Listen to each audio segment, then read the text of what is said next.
أعوذ بالله من الشيطان الرجيم بسم الله الرحمن الرحيم رب اشرح لي صدري ويسر لي أمري واحلل عقدة من لساني يفقهوا قولي.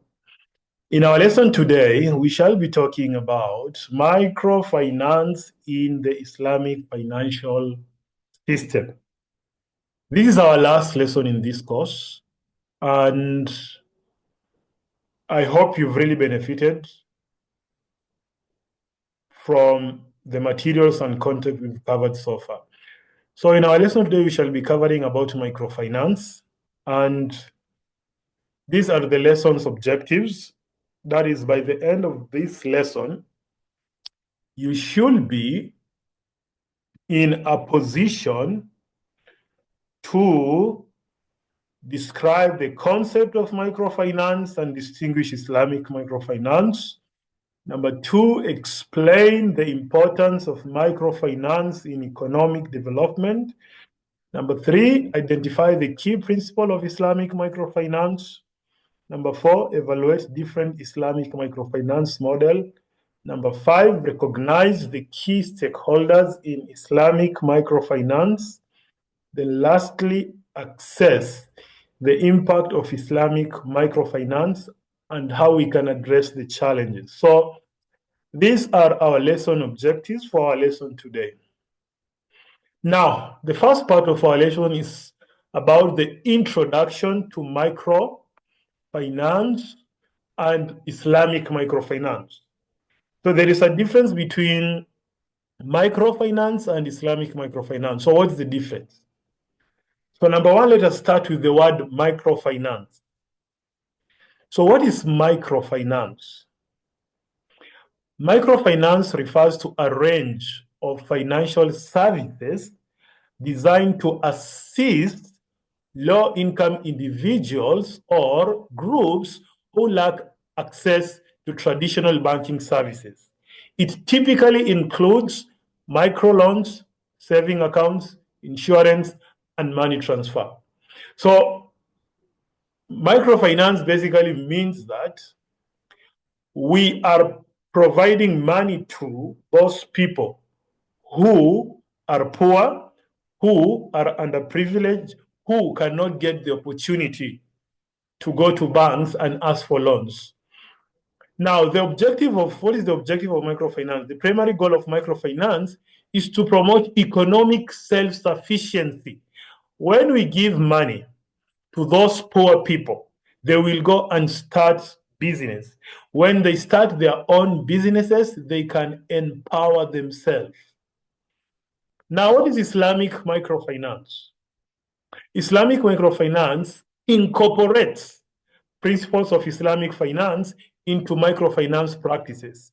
It seeks to provide financial services in a manner, this is very important, in a manner that is compliant with Sharia law, emphasizing ethical investment and avoidance of riba, which is interest. So the only element we are adding to the definition of Islamic microfinance is the element of compliance with Islamic law, that is Sharia. So the microfinance, they have to ensure that when they're giving the poor people the money, then they should not give them with an expectation of interest in return.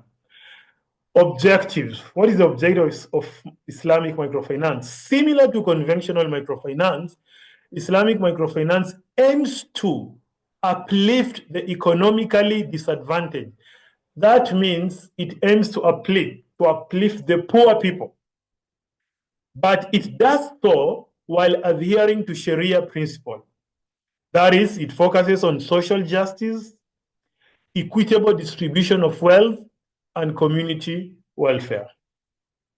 Now, what is the key difference now? The second part of our class, what is the key difference between Islamic microfinance and the conventional microfinance?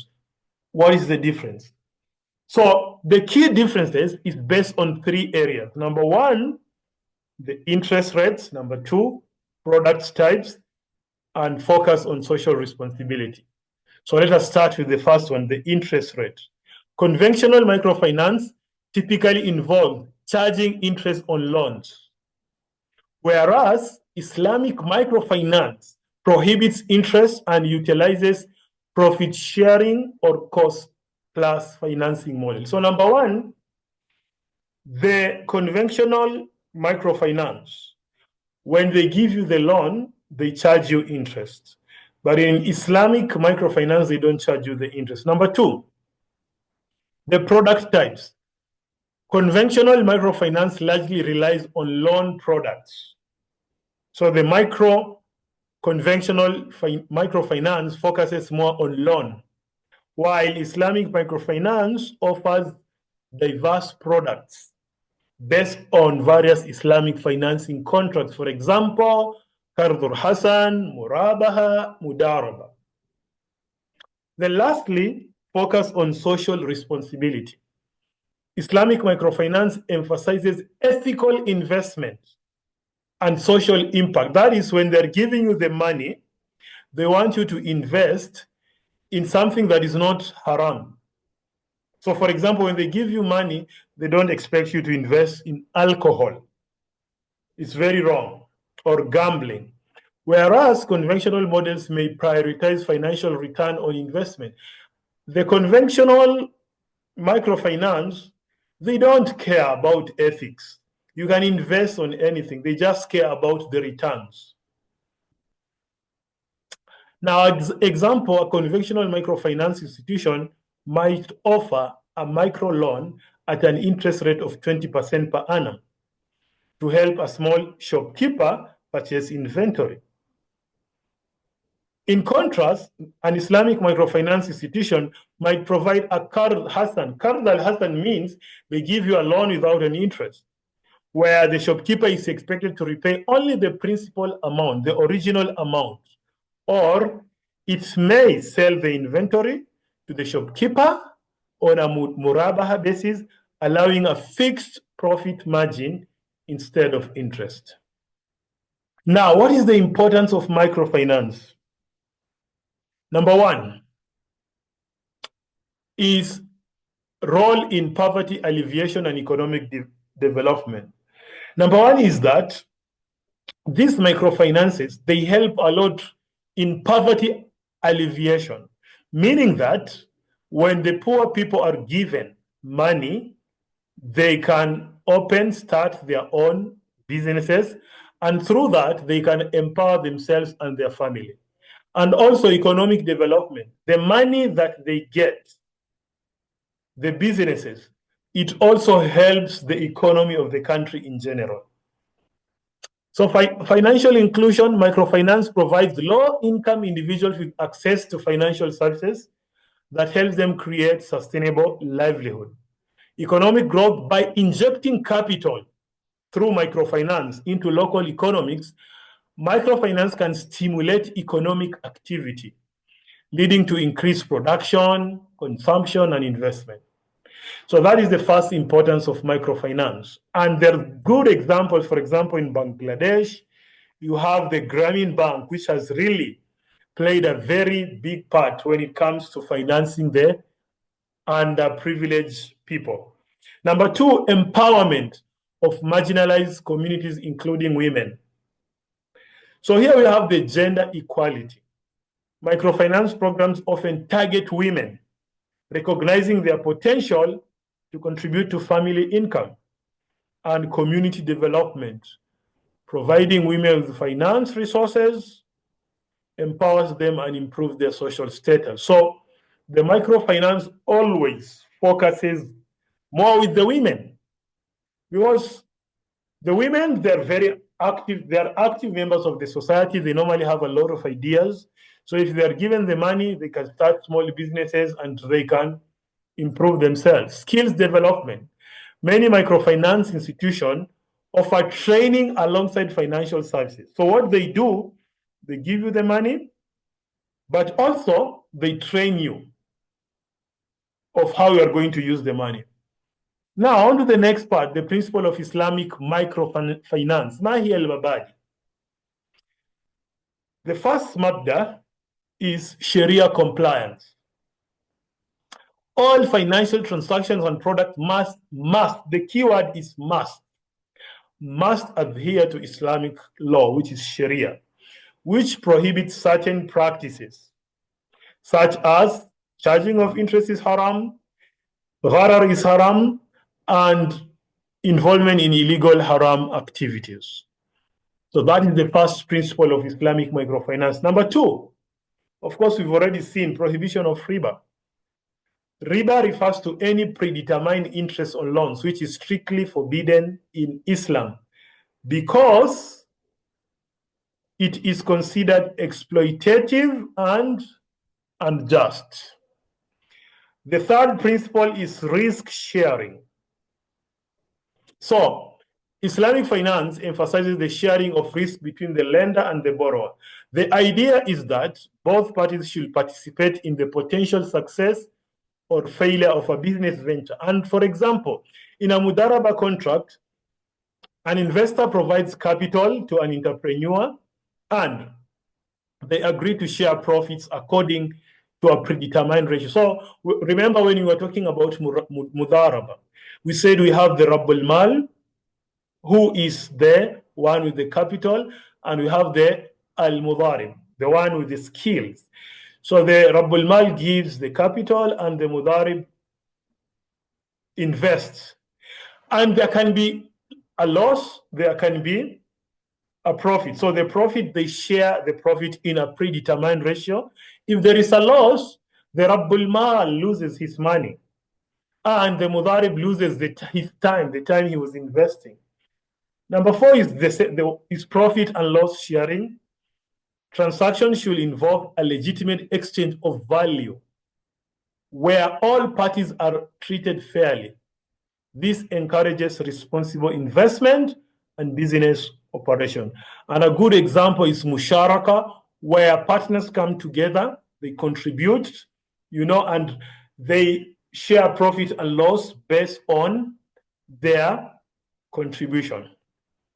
Another principle is focus on ethical investment.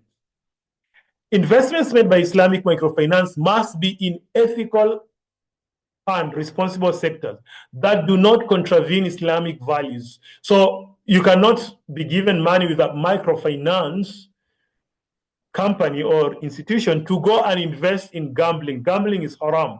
Alcohol is haram. Hinzil, pork is haram. Number six is social responsibility. Islamic microfinance aims to uplift the lower economic strata. That is, Islamic microfinance aims at uplifting the poor, uplifting the masakin in the community, uplifting those people who are underprivileged, who cannot get access to finance, while promoting community welfare, fairness, and social justice. Another principle is transparency, ash-shafafiyya, and fairness. There is the element of al-adala. So all transactions must be transparent and devoid means free from, devoid of any decides or unclarified terms, promoting fairness and trust between the parties involved. So basically they're telling us, when you're signing a contract with a microfinance institution, the contract should be very clear. And if it is clear, then it will promote the trust between the two parties, that is you and the microfinance. Now, what are the Islamic microfinance models? We have different types of microfinance models. Some of them we had already covered, but some of them we will be covering it today. Number one is Qard Hasan. So Qard Hasan means what? It's an interest-free loan offered to individuals in need, aimed at aiding them without expecting financial gain. It emphasizes compassion and social responsibility. So Qard Hasan means that you go to the microfinance institution, they give you the loan, but without interest. You don't have to pay interest. For example, if they give you $100, then you have to give them $100. Number two, we have Mudarabah. And already we saw before Mudarabah how the Islamic banks, they normally use this element of Mudarabah. So even the microfinance institutions, they normally use it. So in a Mudarabah transaction, the lender buys an asset and sells it to the borrower at a profit margin with clear terms on pricing and payment. So for example, I need a car, I need a house. So the microfinance institution will go and buy the car, will go and buy the asset on my behalf. For example, if the car is $10,000, it will buy the car, but it will sell for me the car for $12,000. The 2,000 excess is the profit of the microfinance institution. So there is no element of interest there. Though some scholars in Islam, they argue about the Mudarabah. There is a lot of arguments about Mudarabah. Is this profit margin? Is it really interest or is it profit margin? Mudarabah also, we saw it. Also the microfinance, they can use the element of Mudarabah. So in a Mudarabah, one party provides the capital, which is the Rabbul Mal, while the other manages the business. The other person is the Mudarib, who has the skills and the competence. Then profits are shared according to an agreed ratio, while losses are borne by the capital provider. So in a Mudarabah, if there is profit, they share it with the Mudarib. But if there is a loss, the Rabbul Mal incurs all the loss alone. Musharakah, the joint venture. Musharakah involves partners contributing capital. Maybe, let us say, for example, there is a business, they want to invest in a school. So 10 people, they come together. They inject capital. They decide that they're going to invest, so they'll give their capital. And they will share profits and losses according to their equity. And equity means according to their contribution. Then there is Sadaqah and Zakat-based microfinance. Utilization of charitable donation in financing. Sadaqah, voluntary charity, and Zakah, obligatory alms giving, can be utilized to fund microfinance projects, supporting those in need without expecting a return. So in some Islamic countries, you normally have what? In some Islamic country, you normally have what? You normally have Diwan al-Zakah. So what the Diwan al-Zakah normally do is that they collect the Zakah and later on, they give the Zakah to the beneficiaries. So sometimes instead of just giving them that money, you can give them the money and you can also advise them, on to go and invest, which is one of the best practices. Key stakeholders in Islamic microfinance. So who are the key stakeholders in Islamic finance? Number one, we have microfinance institutions. And this microfinance institution provide financial services adhering to Sharia principle, offering products like Qard Hasan, Mudarabah, ila ghayri dhalik. Number two, we have the regulatory bodies.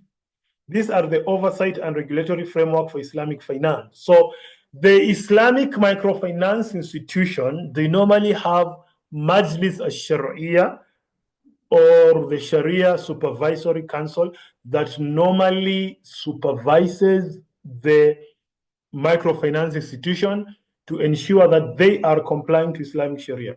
Number three, we have the beneficiaries. Beneficiaries are the people who are given the money. So the target demographic and their socioeconomic profile. So beneficiaries of Islamic microfinance typically include low-income individuals, women, and micro entrepreneurs who lack access to conventional banking services. So these are when you're talking about the beneficiaries, they are the people who normally lack the access to money or capital. Then you have the donors and investors, musahimin, and so the role of philanthropic organization and social impact investors. Donors and impact investors provide funding to Islamic microfinance institutions supporting the operation. So we normally have organizations such as WAMI or maybe Qatar Khairiyah. These are philanthropic organizations. So sometimes they can also help the microfinance institution. They can give them money, which the microfinance institutions can use to invest or give it to the poor. Now, what are the impact of Islamic microfinance? Number one, the microfinance, the money or this institution, they have helped in poverty alleviation. For example, in Bangladesh, the Grameen Bank, which incorporates Islamic principles, provides microloans to impoverished women. These loans enable them to start small businesses, such as handicrafts or food production, resulting in increased income and improved living standards for their families. So the microfinance institution, they help in bringing down the poverty rate. Number two, empowerment of women. So the microfinance institution, they normally prioritize the women when they are giving money. So these women, they are empowered, they're given money, they can start their own businesses, ila ghairi dhalik. Then promotion of what? Promotion of ethical financial practices. So the Islamic microfinance promotes interest-free loans and profit-sharing arrangement, encouraging responsible financial behavior among borrowers. So yes, you will come to borrow our money, but we want you to invest this money in ethical investment, things that are not haram. Then job creation and economic development. This microfinance institution, they have helped a lot in job creation and in the economic development of countries. Then community development and social cohesion. So Islamic microfinance institutions often engage in community development projects. For instance, we have the Indonesian Baitul Mal or Tamwil institution don't just provide loans, but also support education and health initiatives. So we have some microfinance institutions in some countries that they don't only give people money to start business. No, they also give scholarships to students in primary, secondary, and university, and this encourages social cohesion and community development. Enhancing financial inclusion. Many individuals and families in rural areas lack access to banking services. Therefore, Islamic microfinance helps to fill this gap. There are some people in some countries, in some rural, remote areas, they cannot get access to capital. So Islamic microfinance institution offers them with the opportunity to get money. Now, the next part is about challenges and solutions facing Islamic microfinance. Now, what are the challenges facing Islamic microfinance institutions? Number one, regulatory and compliance issues. These are challenges in standardizing Sharia compliance. There is often a lack of uniformity in interpreting Sharia law, leading to inconsistency among Islamic finance institutions. This disparity can hinder trust. So, for example, you find that in East Africa, for example, we have many Islamic microfinance institutions. But every country is having their own regulation. So there is no uniformity in what? There is no uniformity in compliance and application of the Islamic Sharia. So how can we fix this problem? We can establish clear guidelines, and collaboration between local regulatory bodies and Sharia scholars can enhance compliance and streamline operation. There need to be collaboration. The ulamas, they need to be in touch with the microfinance institution so that they can streamline the guidelines and the Sharia laws. Number two, the second challenge is financial sustainability. So balancing social objectives with financial viability. Islamic microfinance institutions often struggle to maintain financial health while prioritizing social goals leading to sustainability issues. So, there is balancing between social objectives. Like, because remember the financial institution, they normally give money, the loans without interest. So sometimes it can affect their accounts. So they need to find a way they can balance between these two. So the solution is implementing mixed financing model that incorporate profit sharing, that can help Mudarabah, implementing mixed financing model that incorporate profit sharing like Mudarabah can help generate revenue while fulfilling social mission. So they need to have a mixed financing model. On one hand, you are getting profit. On one hand, you are helping. Awareness and education, that's another challenge. Understanding of Islamic finance principles among potential beneficiaries. Many potential beneficiaries may lack awareness of Islamic finance products and their benefits, limiting participation. So many Muslims, they lack the knowledge about Islamic microfinance. And as such, they cannot do what? They cannot actually get the services. So the only solution is we need to conduct a lot of education workshops and outreach programs, which will help to increase the awareness and understanding of how Islamic microfinance works. Then market penetration. Barriers to access and outreach in undeserved communities. Geographic and socioeconomic barriers can hinder access to Islamic microfinance services, particularly in rural or disenfranchised areas. There are some areas that geographically we cannot access those areas. They are in the remote, they're in the rural areas. So we can solve this by mobile banking, and community partnership can be employed to reach underserved areas, offering services directly in those communities to enhance accessibility.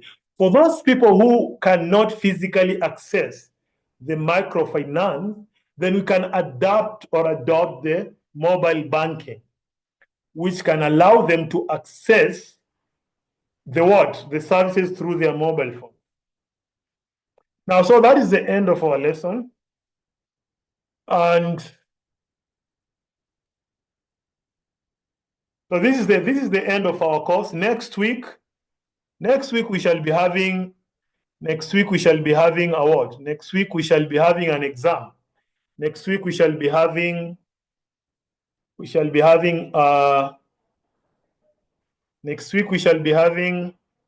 a quiz. So that is the end of our lesson for today. And as here, you've not been attending the lesson, so you only have.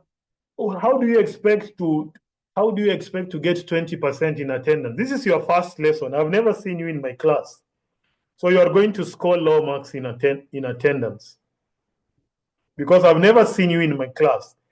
This is the first time you are attending my class.